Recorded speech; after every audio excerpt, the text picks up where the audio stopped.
Hi, find your confident voice at work. Speak up, be heard, lead with presence. This is what we are going to talk about today. So let's get started. Let me ask you something. Have you ever been sitting in a meeting? You have an idea and you are hesitating or thinking too much about that idea. You know it's a good idea. You know it could help the business.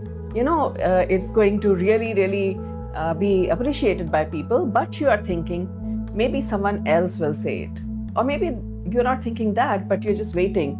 And 5 minutes later, someone else actually says that idea. And suddenly everyone says, that's a great idea. And you are sitting there thinking, I knew that.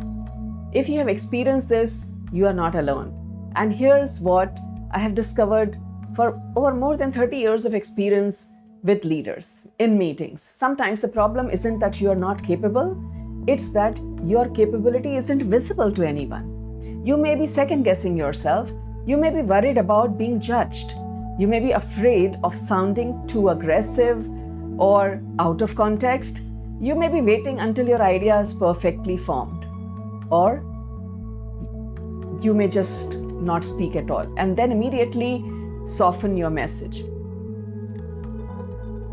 Maybe we could, this might be a silly idea, but, and starting with that tentativeness doesn't really help. It makes you look smaller. So today, we are going to change that completely and make your presence felt in the room. I'm going to give you 3 practical skills that will help you to gain greater clarity, confidence, and conviction in what you are saying. And look, this has got nothing much to do with your voice. It has to do with what happens inside your head and heart before you speak. So let's look at some of the mental blocks that you might be struggling with. There are 3 mental blocks I see again and again, particularly with high-performing women. Number 1 block is, what if I'm wrong? Sounds familiar? You evaluate your idea before you even expressed it. Is it smart enough? What if the senior leader challenges me?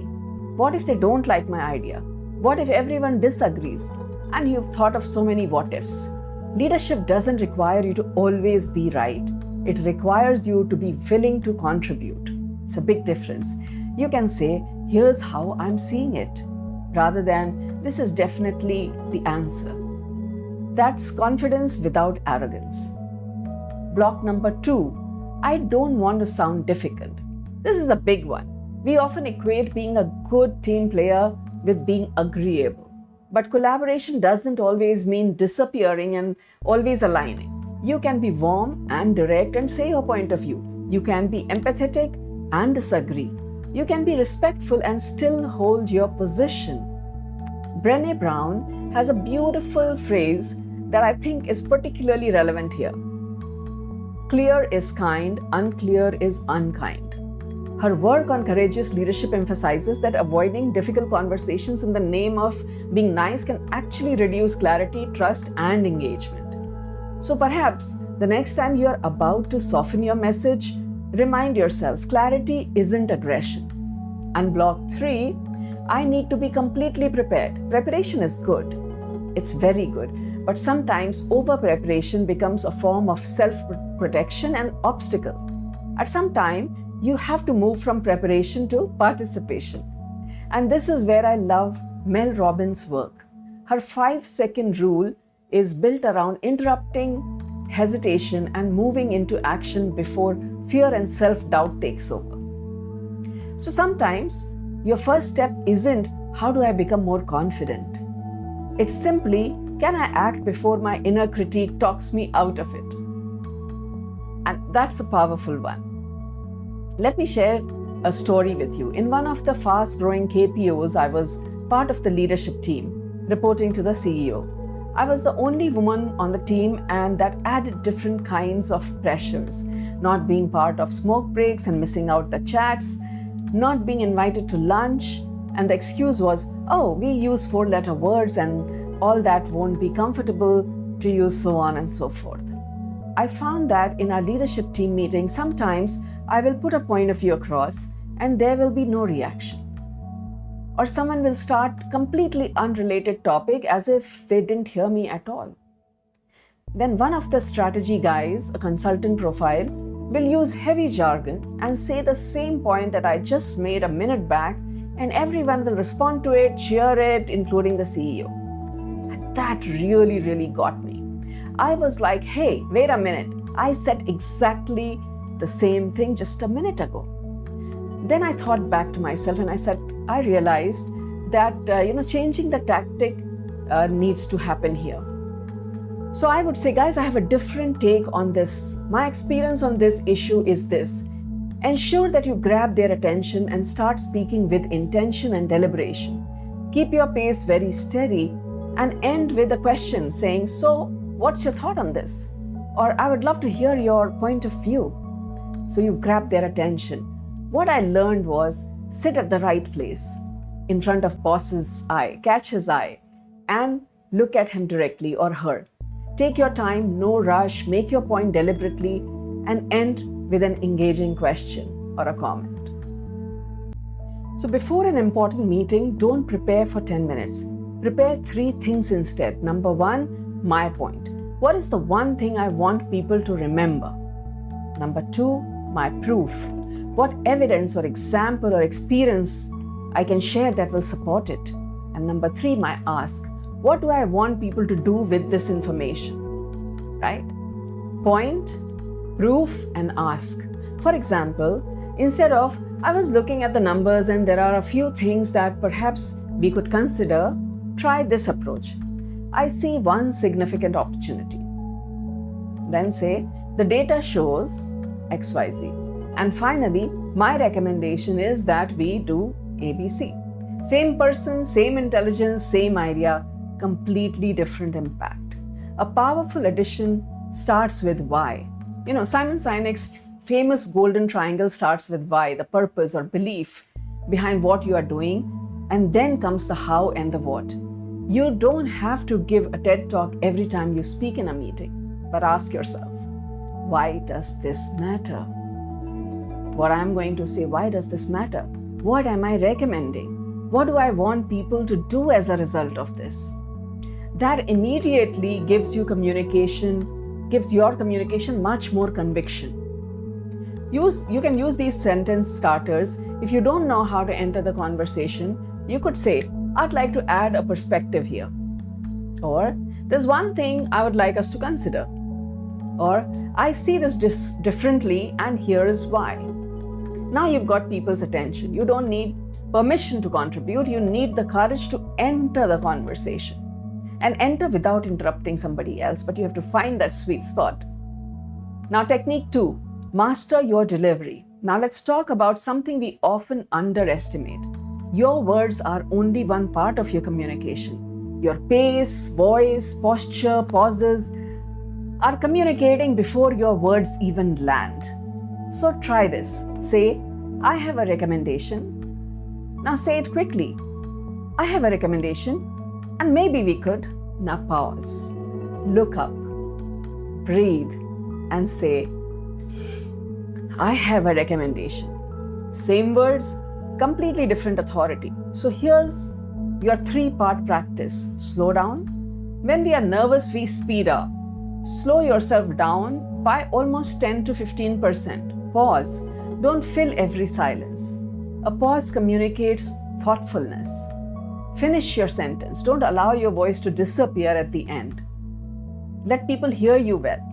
Instead of, I think we should perhaps look at this, say, I recommend that we look at this. Your voice doesn't need to become louder. It needs to become more intentional. You don't need to finish whatever you're saying quickly and finish your story. Right? So I will share a personal story and I will come back to it. A situation where one of the powerful leaders was there in the room, and consciously I changed my delivery. In fact, I became very intentional in the way I was sharing my message. So let me share a personal example, my personal experience of how changing the intentionality, deliberation, and confidence in your conversation completely changes the room and the reaction of the people. In one of a very aggressive, fast-moving organization that was a startup, actually a mature stage startup. The leadership team meetings were very hectic, very dynamic, very challenging each other, and very loud and a little bit chaotic. And in that meeting, everybody was speaking louder than the other person and trying to speak over the other person. But there was one leader in the room who would rarely speak. However, every time he started to speak, the room went silent. People made space for him, and he would say a few sentences, and everybody would listen to it as if it's gospel. And he would not be very loud either. And so he had built a credibility that every time he speaks, people listen. He was very deliberate, he was very intentional, he always talked in context and something that was meaningful to the entire group. Not just talking because there is a need to talk. And I've seen it in my own personal conversations also. Once in a leadership team meeting, a couple of times it happened that I would say something and people will not listen to it very seriously. But this time I was taking a very, very important agenda to the leadership team. I knew the purpose of why I was going and I knew the outcome I wanted from this group. So my why was very clear. What I wanted to say was very clear. And the outcome I wanted from the leadership team were also very clear. So I became very intentional in the way I presented. My passion was put in the right place. Conviction was there, and with confidence, I laid out the entire piece without any rush. And in the end, I got the approval for this big program that later on we launched that made tremendous difference. So here are some of the important things that you look at. Look at your why, look at your what, and look at how you're going to do this. But what is it that you want to get out of it? Be deliberate, don't be rushed, and the rest of the things will flow. Technique 3. What do you do to get a pushback? Now we come to the difficult part. You finally speak up and someone says, I don't agree, or we have already tried that, doesn't work. Or they interrupt you. What do? Don't immediately retreat or react. This is where many capable people lose their voice. They say, okay, maybe, and abandon their position. Instead, become curious. Ask, tell me what concerns you about it. What specifically concerns you? That's powerful. Because you are not becoming defensive, you are opening the conversation. You're actually interested to know. If someone interrupts, tell them, let me complete this thought and I would love to hear your perspective, and say it with a smile. If someone dismisses your idea, you can say, I understand that perspective. I'd like to explain why I see it differently. And if you genuinely don't know the answer, good to say, I don't have the answer yet. Let me come back to you on this. That's confidence. Confidence isn't pretending to know everything. It's being comfortable with what you know and what you don't know. Brené Brown describes difficult conversations as a rumble. Into curiosity, vulnerability, remaining engaged, even if the conversation is uncomfortable. And I love that idea because leadership isn't about winning every conversation. Leadership is having the courage to stay in the conversation. So, build the habit. And how do we build that? Here is where the real transformation truly happens. You don't suddenly become confident one morning. You become confident because you practice using your voice at every opportunity you get. So I want you to try something I call the 1-1-1 voice practice. Now here is what it is. Every week, one idea you consciously share, one opinion you express even if it differs from others, and one conversation where you ask for what you need. Okay, that's it. Do this for a month and something starts to change. You are no longer waiting for confidence. You are building evidence that you can handle being visible. And this is an important distinction. Don't try to become the loudest person in the room. In fact, that's quite a put-off, isn't it? I'm sure you'll remember the louder people in the room. Try to become the person whose voice adds value to the room every time they speak. And look, here is our inner circle, inner CEO connection. And this is where I connect this to my inner CEO philosophy. Your voice is not simply a communication skill. It is an expression of your leadership identity. Think about these three things: power, Do I know what I bring to the table? Do I trust my expertise? Do I recognize my strengths? That is your power. Number 2, presence. Can I bring that power into the room? Can I hold my ground? Can I be seen and heard without becoming someone I am not? And last but not the least is purpose. Why does my voice matter? What difference am I trying to make? And this is why Simon Sinek's idea of starting with why is so powerful. It gives purpose and meaning to your conversation. Purpose gives your communication direction and meaning. Your power gives you something to say. Your presence gives you the courage to say it. And your purpose gives you your voice, meaning. And without meaning, every conversation is futile, isn't it? Your voice is your leadership. So let me leave you with a couple of thoughts. There may be people in your organization who are less experienced than you, less knowledgeable than you, perhaps even less capable than you, but they are progressing faster. Why is that? Sometimes it's because they are more willing to make themselves visible. Your expertise matters, your experience matters, your ideas matter. But if they remain inside your head or don't reach out impactfully enough, the organization cannot benefit from them. You have to make it interesting for people to be able to hear you, right? Something valuable. Don't wait for the perfect moment. Take a breath, lean forward, and speak. Not louder, not aggressively, just clearly. Because your voice is not just a communication tool. Your voice is how your leadership becomes visible. So I'd love to know what stops you from speaking up at work. What are the fears that hold you back? Is it fear of being judged? Fear of being wrong? Handling pushback? Not knowing how to enter the conversation or how to finish it, or something else? Tell me in the comments. I'd love to hear. Take care until my next video.